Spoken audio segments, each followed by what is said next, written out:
Alasdair, if we can remember going back 1971 through to 1980, silver was a huge performer.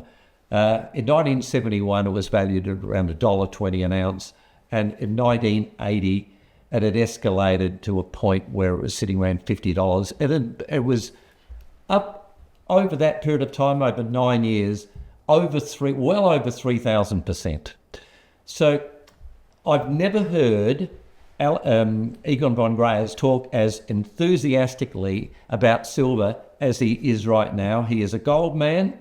He's built his whole life around gold and has the biggest private vaulting service in the world. I mean, he's an icon in this industry. And he would normally just talk about silver. Get some silver. Silver's fine. But the main emphasis has always been gold. It still is. However, he is right now saying this, if you're going to buy silver, buy it now. This is the time.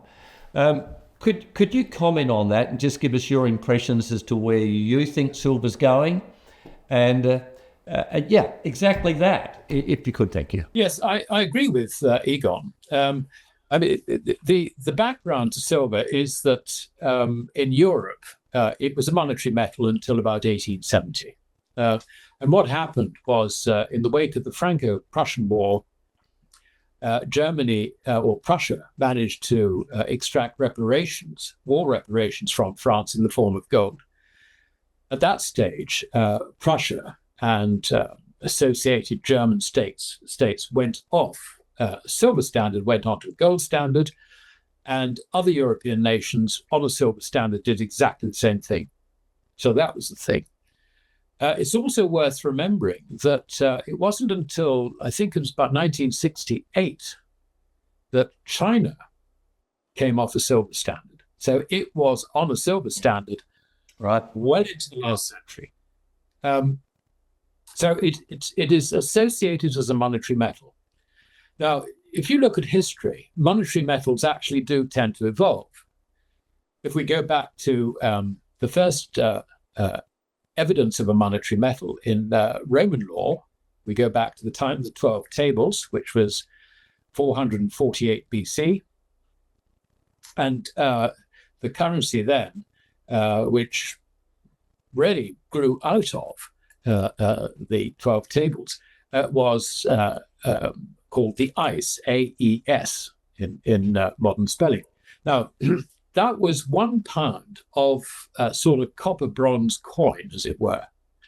An AES was £1. And that's where we get today. It's the sterling £1. You know, it was, in our case, it was a pound of silver. So that was the origin of it. Gold came in later.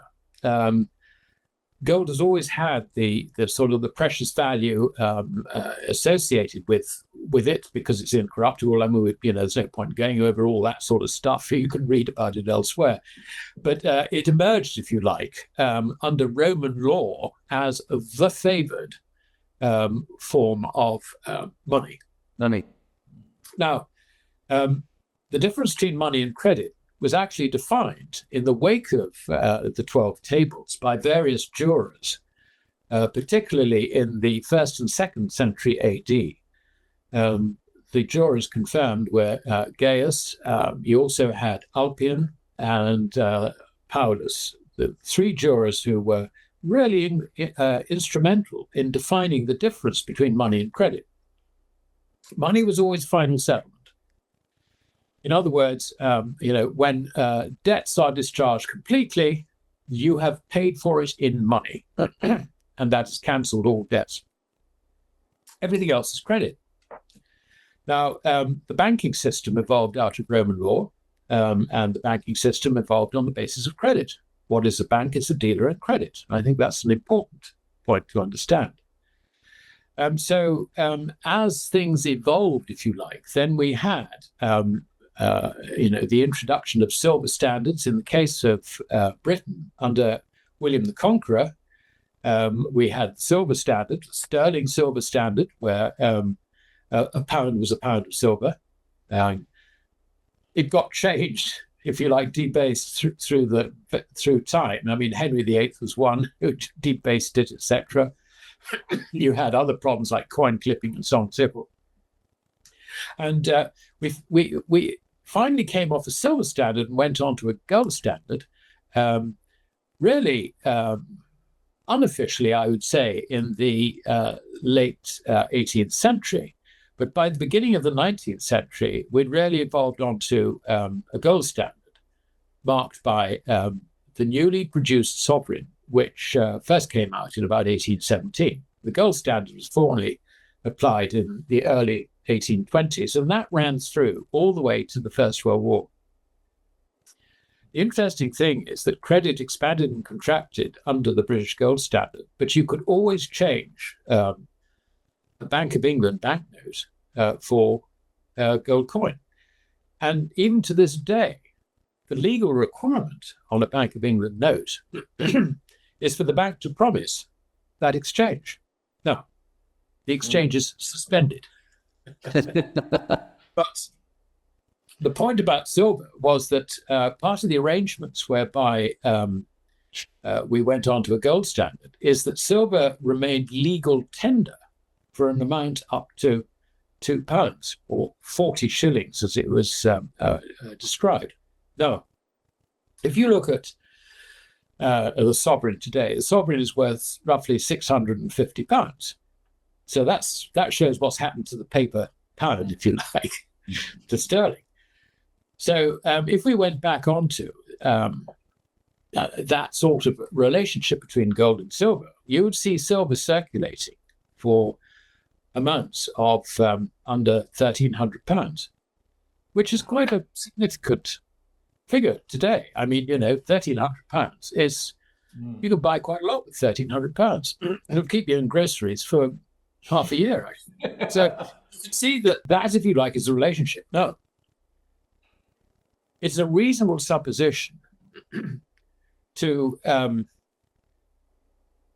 suggest that if we get a collapse in paper currencies, fiat currencies, and gold then becomes, again, as under Roman law, which it still is, if you like, the basis of the whole monetary system, then there is going to be that role for silver. Silver will be a secondary monetary metal to gold. No doubt about it. I mean, think today, if we've got one sovereign, which is somewhere between a quarter and a third of an ounce of gold. I mean, it's not a big coin. That's worth £650. You're not going to be able to go into a store and say, I want to use this to pay for my groceries or whatever. Yeah. But you will use silver. Yeah. You can see that this relationship actually is still important. We're a long way from this actually happening in terms of travel, if you like. Now, in terms of time, I don't know. I mean, it could happen quite quickly. But you can see that silver still retains this important role. Now, if we come back to current markets, in the days when we had a silver standard or a bimetallic standard, the relationship between gold and silver was roughly 15 or 16 ounces of silver to one of gold. Today, we're looking at a ratio of 80 ounces of silver, 88 ounces of silver to one of gold. So this is very, very far from the situation where fiat currency effectively collapses and we have to have a new, if you like, means of exchange. So this is, if you like, the attraction of silver in the markets. As we see the increasing risk of the failure of the fiat currency system, of the two metals which are going to accelerate most to reflect this, obviously it is silver. So this is where Egon is right. And if you look at the charts, I mean, you can see the momentum under the silver price at the moment has been really spectacular. So we're talking about a metal which is not really in very, very great supply. And bear also in mind that because this is, if you like, the poor man's gold, if we can sort of use that slightly pejorative phrase, then the demand for it is likely to be very, very substantial as the general public wakes up to the situation.